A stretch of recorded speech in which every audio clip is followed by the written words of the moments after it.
When people talk about rotorcraft drones or UAVs, the first type of platform that comes to our mind is usually a quadcopter or quadrotor, which has 4 rotors and no other moving parts.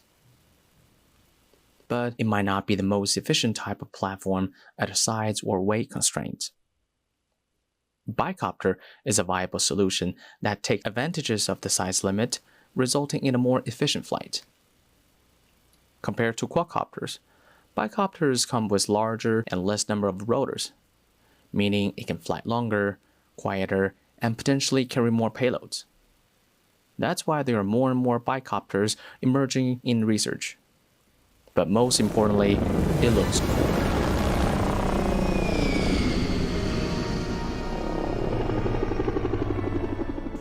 I have to give credit to David Windestall for this awesome design which inspired my research on bicopters. However, throughout all the advantages of the bicopter, stability and agility are not among them. This is because of the non-minimum phase property in its attitude. In our previous work, we have upgraded the design, converting the conventional platform into a minimum phase one by inverting it. For further information on the non-minimum phase and the inverted design, please check out our previous video and paper. I put the link in the description. The inverted bicopter is agile, and it can track a minimum snap polynomial trajectory through a racing gate. But there's still a big design issue during takeoff. Here on a smooth floor, I'm trying to take off. The bicopter skipped to the front slightly, so I'm trying to bring it back by pulling back the pitch stick. My intention was to pull the bicopter back towards me. Since the bicopter is non-holonomic, it can only change its position by tilting its body, so the servo tilts clockwise to pitch back. But before the vehicle is able to change its pitch, the forward component of the thrust brings it even further away from me. In fact, the further I pull back, the faster it goes forward, end up with the propeller sweeping the floor. Like this. So we took a step back and review our designs. On the screen is the conventional bicopter design with center of gravity sitting at the bottom. Our previous design is on the right, inverted, with center of gravity staying on top. If we take the inverted platform and flip it, it becomes just like the conventional one on the left. The servos, the rotors, the center of gravities are almost exactly the same. Since the left one takes off easily, the right one flies well in the air. Is it possible to have the left one take off and flip into the inverted design in the air, and then flip back before it lands? So we decide to half flip the bicopter in midair. Flipping a quadcopter turns out to be relatively easy. You just need to enable the motor reversing in D-shot and set the desired pitch to 180. Flipping the bicopter, however, is not that simple. Let's say we set the desired pitch to be 180 degrees forward. The servo needs to tilt clockwise for this pitch down movement. The servo reaction torque is counterclockwise, which will tilt the platform backwards. And now the platform will then try to turn backwards since the angle difference on the left is actually smaller than the one on the right. Then the servo will turn counterclockwise again. The platform will start swinging or dancing. We can visualize this initial oscillation on the test stand. Angle control is not the only problem.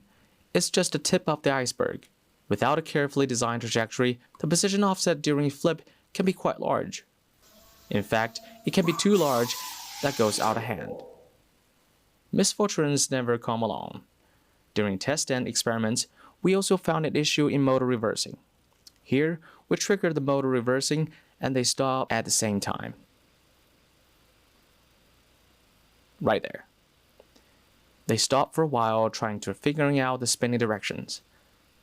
Then the motor far away from us starts way earlier than the other one.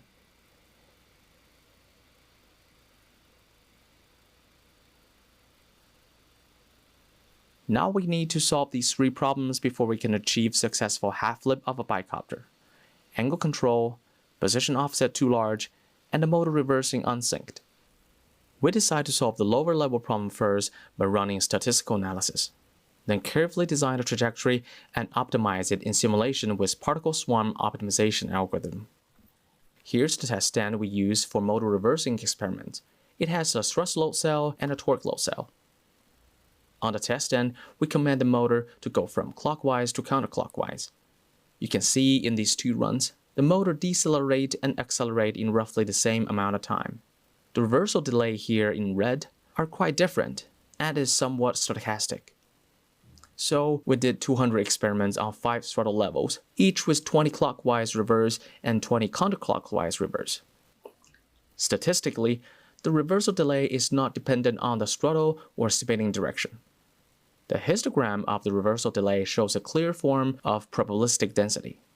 We found that it fits the log norm distribution really well. An empirical model is not enough for accurate bicopter flip simulation. We adapted the analytical model that derived based on Kirchhoff's law and Newton's law. We found out that the saturation current in reversing is inversely proportional to the reversal delay time. Based on the derived model, we can accurately simulate the brushless DC motor for thrust reversing. The next problem to solve is the attitude control for flipping. Apparently, we cannot do a step input. What we need is an angular or angular rate trajectory that guides the bicopter towards 180 degrees, meaning we need to solve for the optimal angle or angular rate trajectory for a tied half flip.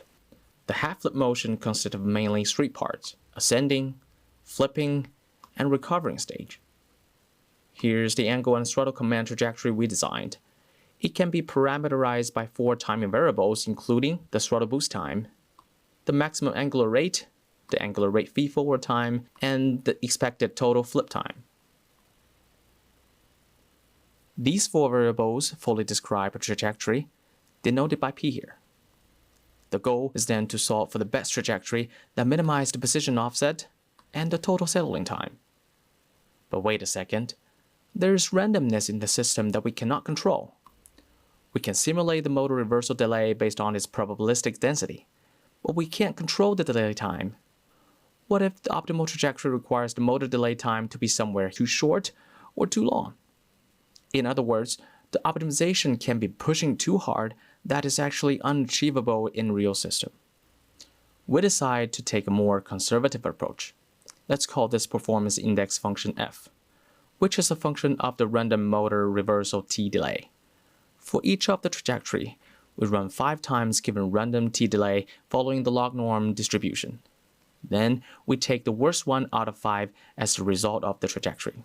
We can apply optimization algorithm to find the best trajectory. Here we use PSO. This is the first particle or trajectory result. We mark the worst one as the result of this particle. For 50 particles, we iterate and update them for 22 times until they converge on a minimum.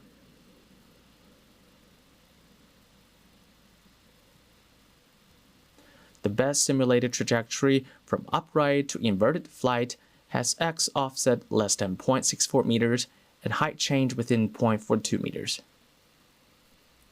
And here's the best simulated inverted to upright flip. We then implemented optimized trajectory on our bicopter with quaternion-based attitude control. Here's our experiment.